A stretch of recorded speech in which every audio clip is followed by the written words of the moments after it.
नमस्कार। कार्यक्रम अफसरनामा में आपका बहुत बहुत स्वागत है।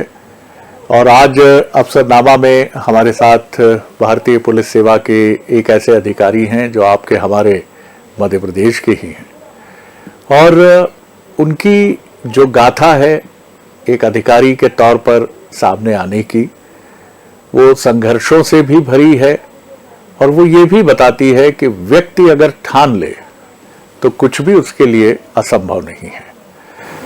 और संघर्ष एक ऐसी कसौटी है जिसमें तपना ही पड़ता है। जैसा हम सुनते हैं कि किसी पत्थर पर जब अनेक चोट लगती हैं, अंतहीन असंख्य चोट लगती हैं, तब जाकर वो एक ऐसी भगवत मूर्ति का रूप लेता है जो देव स्थान पर शोभायमान होती है और न जाने कितने वर्षों तक पुष्प से और तमाम तरह की चीज़ों से उसका अनुष्ठान होता है। मनुष्य की संघर्ष गाथा भी इससे भिन्न नहीं है। हमारे साथ जो अधिकारी हैं वो मध्य प्रदेश के अनेक ज़िलों में अलग अलग कैपेसिटी में उन्होंने जिम्मेदारी संभाली है और वर्तमान में वो बड़वानी ज़िले के पुलिस कप्तान यानी पुलिस अधीक्षक की भूमिका निभा रहे हैं। इसके पहले झाबुआ में उनका कार्यकाल काफ़ी फर्टाइल रहा और इसके अलावा इंदौर में अगर बात करें तो रेलवे एसपी और तमाम तरह के दायित्व निभाते हुए वो निरंतर आगे बढ़ते रहे हैं। और आज उनसे बातचीत के दौरान उनकी संघर्ष गाथा के पहलुओं को भी टटोलेंगे और कुछ प्रेरणादायी चीज़ें जो आप युवाओं को बहुत अच्छी लग सकती हैं और आप उनसे प्रेरित हो सकते हैं उसकी भी बात करेंगे। तो मुलाकात करिए। मेरे साथ हैं 2016 बैच के भारतीय पुलिस सेवा के अधिकारी और वर्तमान में बड़वानी के पुलिस अधीक्षक पद्म विलोचन शुक्ला जी। बहुत स्वागत करता हूं शुक्ला जी आपका। कैसे हैं आप? जी बस बढ़िया।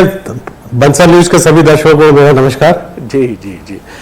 शुक्ला जी, आपसे जब भी बात हुई और जब भी चर्चा हुई तो मैंने आपके चेहरे पर एक मुस्कान देखी और वाणी में विनम्रता का एक तत्व हमेशा देखा।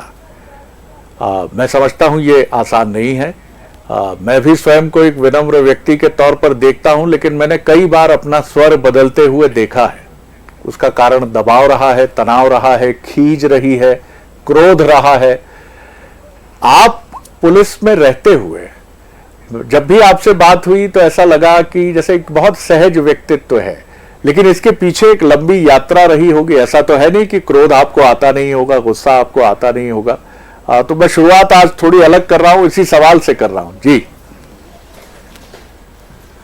जी बिल्कुल ऐसा कहना तो सही है कि मनुष्य है तो क्रोध हास्य सभी से परिपूर्ण रहता है व्यक्ति। तो समय समय पे क्रोध भी आता है, अब हास्य व्यंग सभी चीजों में लिप्त रहते हैं, सब कुछ नहीं है। बिल्कुल। लेकिन फिर भी क्या ये परिवार के संस्कार रहे, परिवार के मूल्य रहे, पिताजी से प्रेरणा रही, माताजी से प्रेरणा रही कि जितना हो सके बातचीत, लोकाचार की बातचीत जिसे हम कहते हैं, सामाजिक संस्कार की बातचीत जिसे हम कहते हैं, वहां अपना विनम्र भाव बनाए रखा जाए? जी बिल्कुल। आपका कहना बिल्कुल सही है। व्यक्ति को जो मूल्य है वो उसके परिवार से ही प्राप्त होते हैं। निश्चित रूप से माता पिता का हमारे संस्कारों में बड़ा महत्व रहता है। पिताजी का तो मुझे उतना मतलब जिसे कहना चाहिए लाभ नहीं मिला, क्योंकि मैं छोटा था जब मेरे पिताजी एक्सपायर हो गए। माताजी हमारी बड़ी विनम्र और बड़ी कर्मठ थी। अब दुर्भाग्यवश उनका भी 4 साल पहले देहांत हो गया है, पर उनकी आशीर्वाद, उनके दिए गए संस्कार हम सभी भाई बहनों में बड़े अच्छे आए हैं और सभी अपने अपने जगह में अच्छा कार्य कर रहे हैं। अब आपकी जीवन यात्रा के उन पन्नों को हम पलटते हैं जहां बचपन से ही संघर्ष की पटकथा विधाता ने लिख दी थी। जैसा आपने हमें बताया कि अर्ली एज में ही पिताजी का साया सर पर नहीं रहा और ये माताजी थी जिन्हें नैया जीवन की खेनी थी, और साथ में थे वो बच्चे जो पितृ छाया से वंचित थे लेकिन मातृ छाया में अपना सब कुछ ढूंढ रहे थे कि अब पिता तो नहीं, माँ आगे ले जाएगी। तो कैसे याद करते हैं आप अपना बचपन? पिताजी तहसीलदार रहे जहाँ तक मुझे ध्यान आता है, और जब आपकी उम्र 10-12 वर्ष रही, पिताजी का जाना कब हुआ पहले तो ये हमें बताइएगा, और 10-12 वर्ष की उम्र और घर की चुनौतीपूर्ण परिस्थितियां, थोड़ा सा इस पर भी प्रकाश डालिए। लगभग मेरी उम्र 15 वर्ष थी जब पिताजी हमारे स्वर्गवासी हुए थे, और उसके पश्चात ही हमारे माताजी ने हम लोगों की सभी भाई बहनों की जिम्मेदारी अपने ऊपर ली। और हम सभी भाई बहनों ने, चूंकि हमारे पिताजी बहुत ही ईमानदार और बहुत ही कर्मठ व्यक्ति थे, तो हम लोग तो मतलब उनके समय तक हम लोग का घर भी तैयार नहीं हो पाया था। और माताजी ने सभी जिम्मेदारी लेते हुए हम सब भाई बहनों को, हम लोग तीनों भाई थे, उनको पढ़ाया। और हम तीनों भाइयों ने अपनी अपनी जगह पे मेहनत करके, किसी ने ट्यूशन करके, किसी कुछ करके, हम लोग ने अपनी शिक्षा दीक्षा ली। और सभी हमारे गुरुओं का भी बड़ा योगदान रहा। मैं जिस भी कॉलेज में पढ़ा और उच्चतर जो शिक्षा प्राप्त की, बाद में मैं इंदौर आया, तो सभी मेरे गुरुओं का भरपूर आशीर्वाद मिला। ये प्रेरणा आपके मन में कहाँ से आई? पढ़ने में तो आप जाहिर है अच्छे रहे ही शुरू से, लेकिन ये बात कहाँ से मन में बैठी कि मुझे एक ऐसा पद हासिल करना है जहाँ एक जन सेवा का माध्यम भी हो, और एक ऐसा भी पद हो कि जिसका अपना भी एक गरिमामयी स्थान हो समाज में, कि आप जहाँ जाएं तो लोग आपको देखकर आपको आदर की दृष्टि से देखें, आपका सम्मान करें। बेसिकली हमारे पिताजी चूँकि प्रशासनिक सेवा में थे, तहसीलदार थे, काफ़ी अच्छा उनका कार्यकाल रहा। जिन जिन जगह पे उन्हें वर्क किया, हमेशा उनको मतलब तीनों सेंसस जो उस समय के, उनको राष्ट्रपति पदक प्राप्त हुआ। पिताजी की प्रेरणा थी कि हम लोगों ने सोचा कि हम राज्य सेवा में हम ट्राई करें, और उनके आशीर्वाद से ही आज हम लोग इस मुकाम पे पहुंचे हैं। और पिताजी के साथ चूँकि जब रहते थे हम लोग, तो नियत रूप से सभी अधिकारियों से मिलते रहते, तो एक लगातार ये रहा कि हमको ऐसा ही बनना है।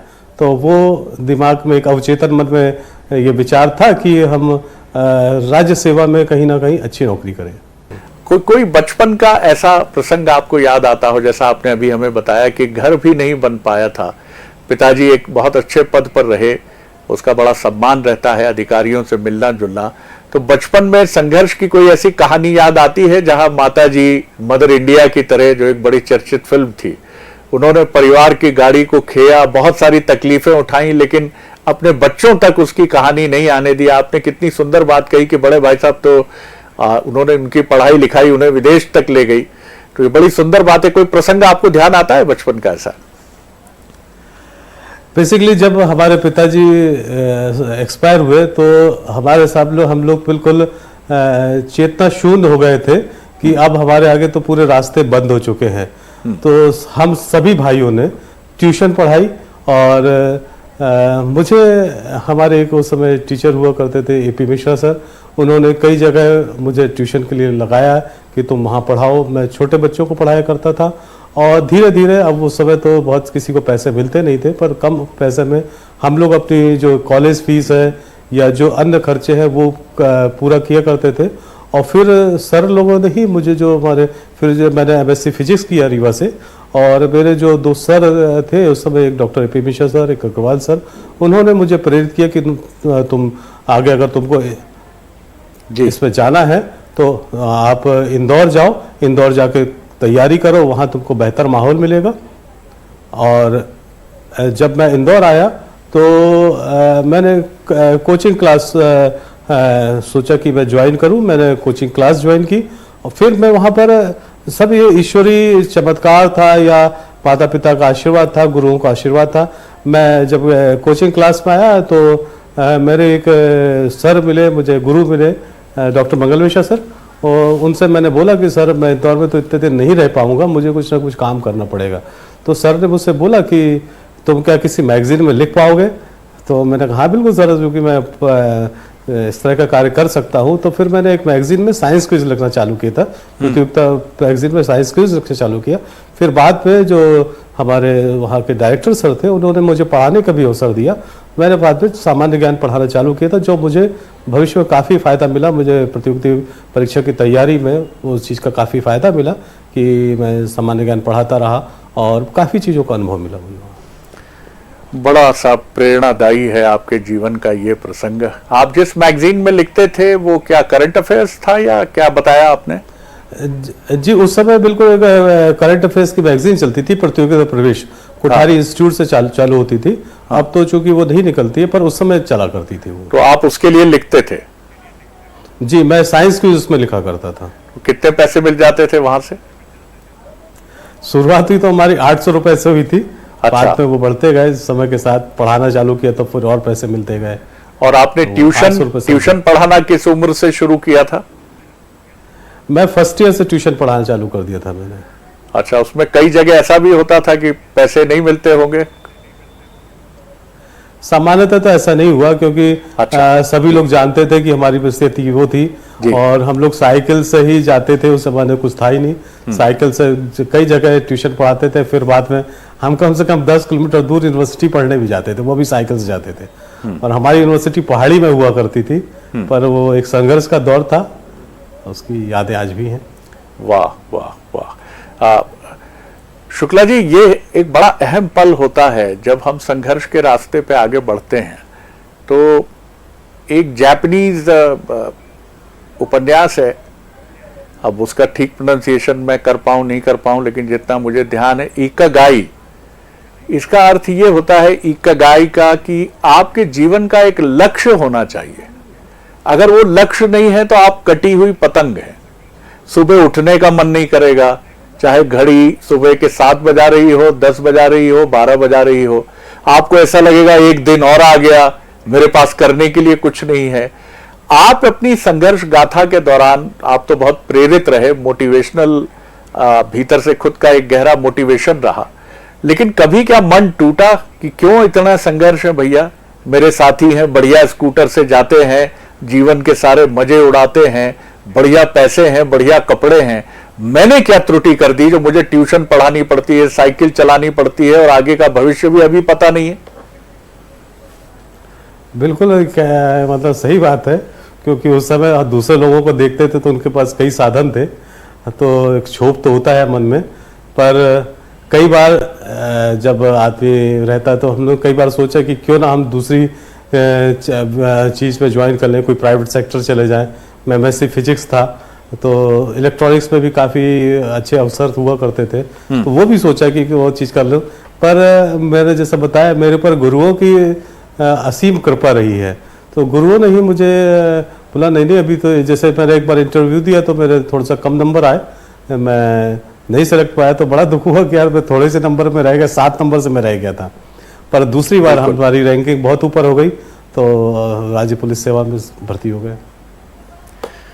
भारतीय ज्योतिष विज्ञान कहता है कि अगर कुंडली में गुरु और शुक्र की दशा बहुत अच्छी हो, जो दोनों ही गुरु हैं, तो गुरुओं का सानिध्य बड़ा अच्छा मिलता है। तो थोड़ा बहुत मेरी ज्योतिष में रुचि है, तो मैं यहाँ बैठ के ये अनुमान तो लगा सकता हूँ कि आपकी कुंडली में गुरु और शुक्र दोनों अच्छी स्थिति में होंगे, और होना ही चाहिए, क्योंकि भाग्य से नहीं, जीवन कर्म से बदलता है।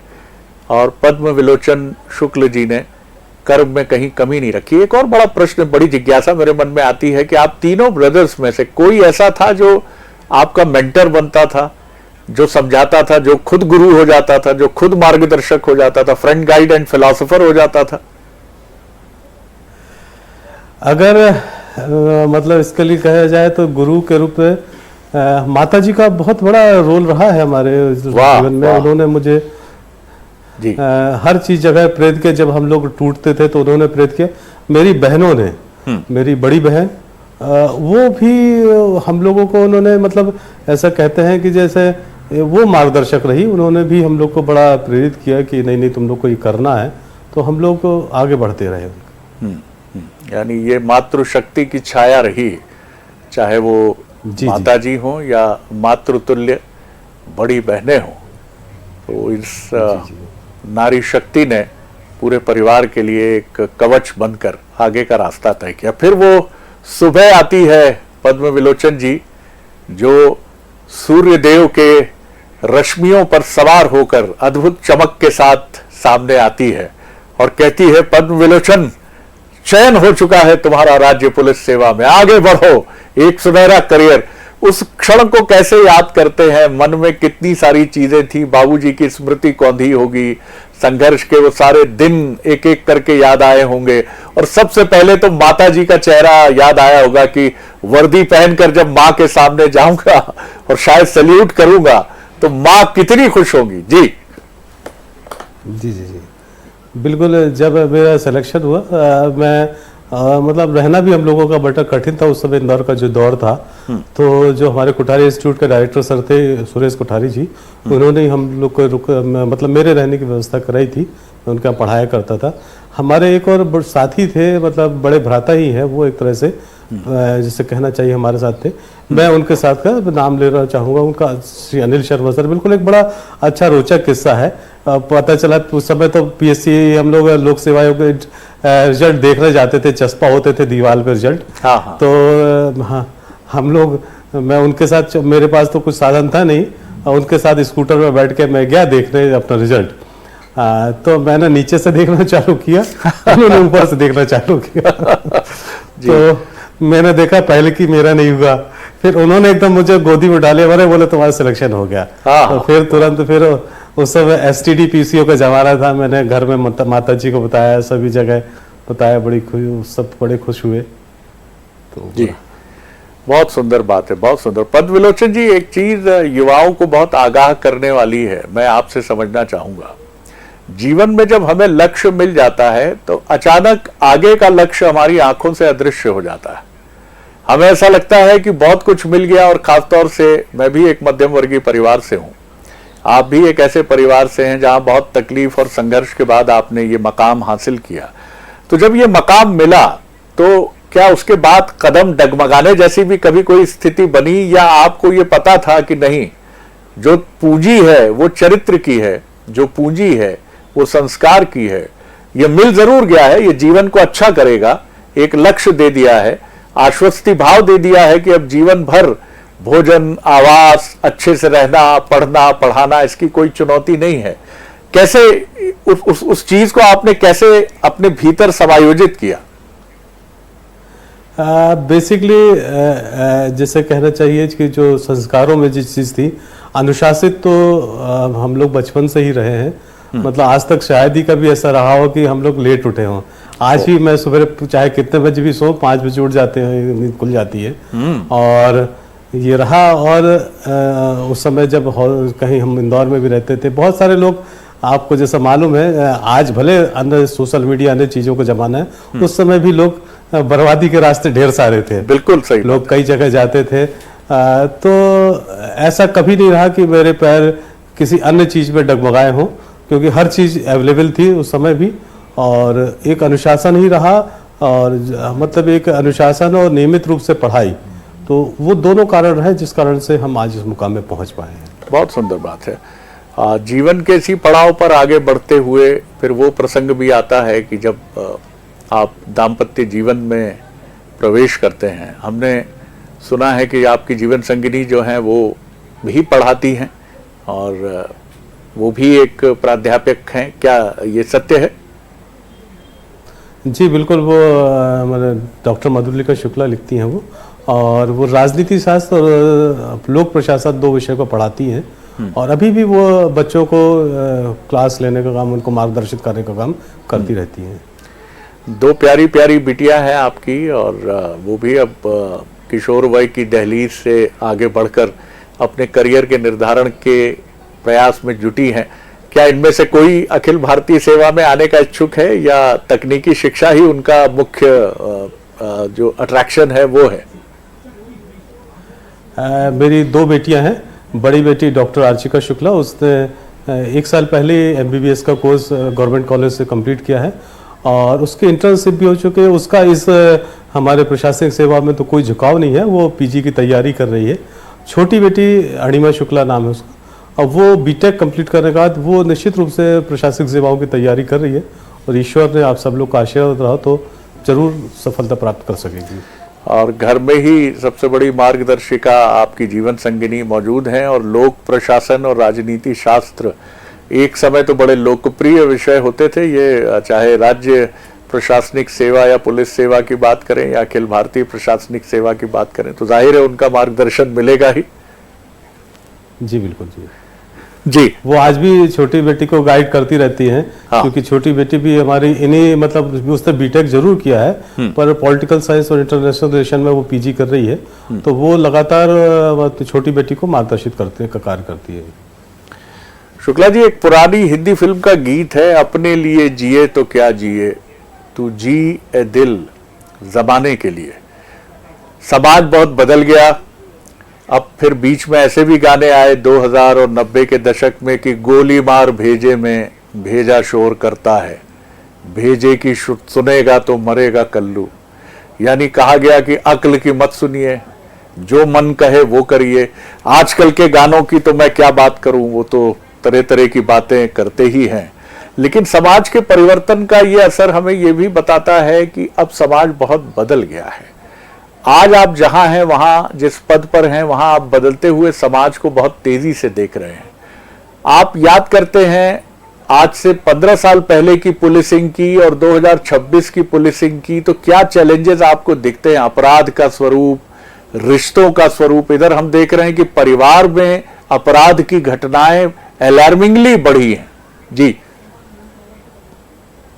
बिल्कुल सही है। चूंकि आजकल सोशल मीडिया, इलेक्ट्रॉनिक मीडिया का इतना प्रभाव है कि परिवार में विघटन की स्थिति चालू हो गई। ढेर सारे संबंधों के कारण विघटन हो रहे हैं, तरह तरह के नए क्राइम हो रहे हैं।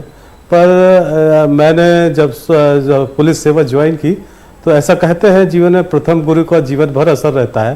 तो मैंने जब ज्वाइन किया तो हमारे पुलिस अधीक्षक थे Devendra Singh Sengar sir, IG Pannalal sir थे। सर ने हम लोगों को बड़ी बारीकियों से, हम दो प्रोफेसर हुआ करते थे, बड़ी बारीकियों से हम लोग को समझाया और पुलिस विभाग की कई बारीकियां सजाई और लोगों से सबसे जो समझाने का कार्य किया सर ने। जन संवाद, जो जनता के साथ कैसा व्यवहार करें, ये भी हम लोग को बैठाल के बताया करते थे। तो उसकी छाया हम मुझ में आज तक है। तो उन्हीं की जो एक आशीर्वाद का है या उनके जो सिखाई गई विद्या है, उसके कारण हम लोग मैं तो लगातार कोशिश करता हूँ कि जनता के साथ निकट से जुड़ूं, उनसे संवाद करते हुए उनकी बात सुनूं। हो सकता है हम उनके ढेर सारे काम ना कर पाएं, पर उनके आंसू तो हम जरूर पहुंच सकते हैं। यही कोशिश मैं लगातार करता हूँ। आखिरी सवाल कर रहा हूं आपसे। आज युवाओं की चुनौती बड़ी गहरी है। उनके पास सुविधाएं बहुत हैं तो चुनौतियां भी बहुत हैं। वो पढ़ने लिखने में शायद हमारी पीढ़ी की तुलना में बहुत आगे हैं, लेकिन उतनी ही जल्दी वो उपलब्धियां हासिल करने के बाद ऊब भी जाते हैं, निराश भी हो जाते हैं। अब नया क्या करें? अब मैं ये भी सुनता हूं कि मल्टीनेशनल्स में काम करने वाले युवा पुणे, बेंगलुरु, चेन्नई से ऊब चुके हैं। वो लौटना चाहते हैं टियर 3, टियर 2 शहरों की तरफ। शांति की तलाश है उनको। वो ऐसे गौतम बुद्ध भी हो रहे हैं जो अपने राजसी वैभव से ही ऊब चुका है। आप 2 युवा बच्चियों के पिता हैं। आप किस तरह की परवरिश उन्हें दे रहे हैं और किस तरह समाज की इन चुनौतियों के लिए उनको तैयार कर रहे हैं?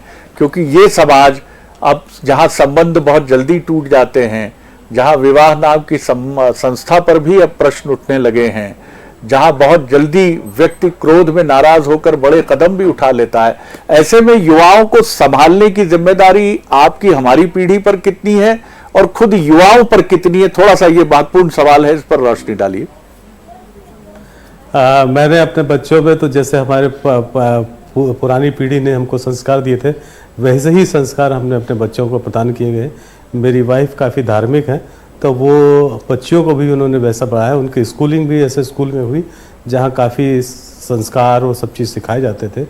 मैं पिछले जो झाबुआ और अब वर्तमान में बड़वानी में पदस्थ रहा हूँ, और यहाँ का जो एक आप देखा जाएगा, झाबुआ जो सर्वाधिक भारत के कम पढ़े लिखे जो नीचे से तीसरा चौथा नंबर आता है साक्षरता दर में, ये बड़वानी भी कोई से छूता नहीं है। तो वहाँ हम लोगों ने कोशिश की, पुलिस ने जनता के साथ जुड़कर उनको शिक्षा के बारे में, उनके स्वास्थ्य के बारे में बातचीत करने की और उनकी सामाजिक कुरीतियों को हम लोग ने एक कोशिश की कि किसी माध्यम से एक मैंने वहाँ रक्षा सखी करके मॉडल चलाया था, काफ़ी सक्सेसफुल रहा। वहाँ हमारे एक 3D अभियान चला जिसकी चर्चा काफ़ी हुई और जनता के साथ जुड़कर और वहाँ के पटेल तड़वियों से हमने बात करके झाबुआ का अतिशयोक्ति नहीं होगी मुझे, क्योंकि सभी वरिष्ठों ने, हमारे माननीय मुख्यमंत्री महोदय ने भी स्वीकारा कि झाबुआ एकमात्र ऐसा जिला रहा जहाँ डीजे बंद हो गया। वाह। हम लोग ने वहाँ जनता से ही बात करके, दहेज प्रथा वहाँ काफ़ी चलती थी, उसको काफ़ी उन्मूलन किया, और यहाँ तक कि कई विवाह ऐसे हुए जहाँ शराब नहीं चलती थी। वाह। इसी तरीके से हमने बड़वानी में हमने वो चीज़ चालू की है, जनसंवाद आपकी बात पुलिस के साथ। तो यहाँ भी कम से कम 4-5 विवाह ऐसे हो गए हैं जो बिना डीजे, दारू और दहेज के हो गए हैं। हमने अब बात की जा रही है यहाँ पे शिक्षा, स्वास्थ्य और स्वावलंबन की।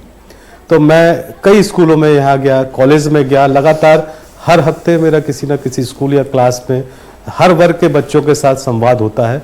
मैं उन्हें जीवन में यही समझाता हूँ, जिस तरह से आपने बोला कि अपना लक्ष्य निर्धारित करो। मैं उनको बोलता हूँ अपना एक आदर्श बनाइए। आप किसी को भी आदर्श बना सकते हैं, आप गुरु से पूछ सकते हैं।